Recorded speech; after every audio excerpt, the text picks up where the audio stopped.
청년을 신규 정규직 근로자로 채용했을 때 사업장에서는 청년 추가 고용 장려금 최대 2,700만 원, 청년 내일 채용 공제 최대 750만 원, 청년 고용 증대 세액 공제를 통해 최대 1,200만 원의 혜택을 받을 수 있는데요. 최소 이 세 가지 제도만 잘 활용하셔도 사업장에서는 최대 4,650만 원 정도의 혜택을 받아보실 수 있습니다. 지금부터 시청하실 한국경영원의 다양한 정부 지원 제도 안내 영상을 통해 사업장에 알맞는 유익한 지원금 제도를 활용하셔서 더 큰 성장과 발전을 이루시길 바랍니다. 60세 이상 고령자 고용지원금은 고령자를 일정 수준 이상 고용하는 사업주에게 지원금을 지급함으로써 고령자의 고용 촉진 및 안정을 도모하고자 하는 사업인데요. 구체적인 혜택이 궁금하시죠? 지금부터 알려드리겠습니다. 지원 요건을 알아보겠습니다. 정년을 설정하지 않은 사업장에서 고용기간 1년 이상인 60세 이상 근로자를 업종별 지원 기준율 이상인 1에서 23%를 고용한 경우에 지원금을 받을 수 있습니다. 임금 체불 등으로 명단이 공개 중이거나 60세 이상 고령자 고용지원금을 신청하기 전 3개월부터 신청한 후 6개월까지 55세 이상 근로자를 고용 조정으로 이직시킨 경우에는 지원받을 수 없기 때문에 참고하셔야겠죠. 지원 한도에 대해 알아보겠습니다.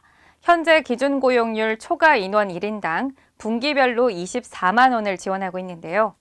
이에 대한 지원 한도는 우선 지원 대상 기업의 경우 근로자 수의 20%, 대규모 기업은 10%까지로 정해져 있습니다. 60세 이상 고령자 고용지원금은 2017년 18만 원, 18년 24만 원, 19년 27만 원, 20년 30만 원으로 점차 지원금이 늘어나고 있는데요.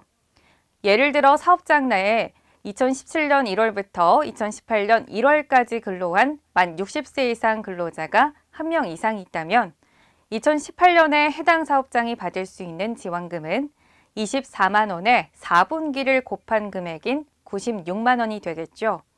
단 법령에 따른 일몰 기한은 2020년 12월 31일까지라는 점 참고하세요.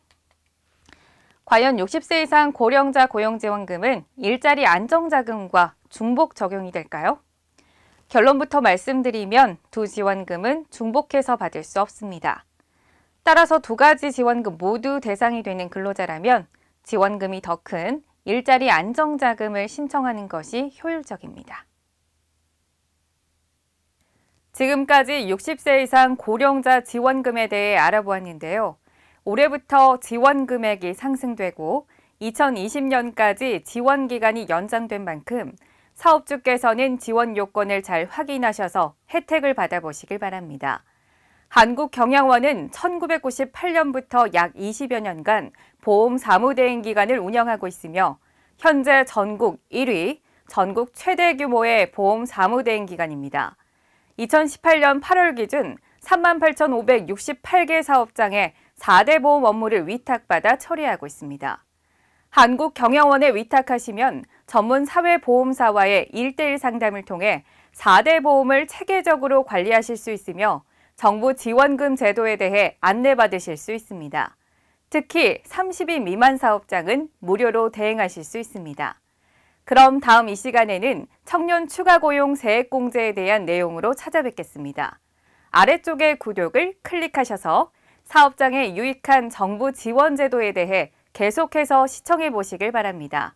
시청해 주셔서 감사합니다.